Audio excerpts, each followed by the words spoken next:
Qu'est-ce que le titre François évoque pour vous? François, il existe toujours François? Un journal très lu et très connu et un peu de tradition française. Je sais pas trop, un parti de droite peut-être. François, c'est un quotidien de vieux. François, c'est un journal d'actualité qui est publié le soir. Un journal gratuit qui est distribué à la sortie du métro. Un quotidien qui est en difficulté actuellement et je crois qu'il est en redressement judiciaire.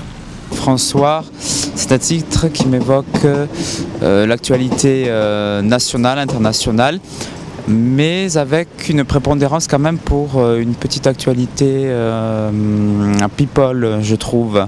Vous savez que le quotidien a été arrêté? Arrêtez, non, ça je ne le savais pas. Pas du tout. Vraiment, je savais pas.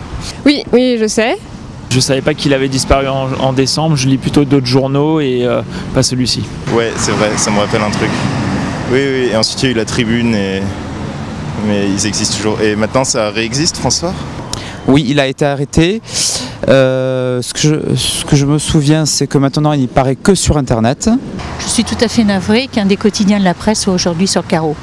Et c'est pas surprenant, il y a aussi les médias gratuits qui en plus, entre guillemets, polluent aussi un peu le marché, donc c'est compliqué, ça m'étonne pas. Enfin, je suis pas surpris, on va dire. Aujourd'hui, on est beaucoup sur les ordinateurs, donc il faut privilégier ce moyen de communication, mais sans oublier la presse qui est forcément très pratique, par exemple quand on est dans le train ou quand on attend un rendez-vous. Si François fait un site internet super bien, ils peuvent redémarrer.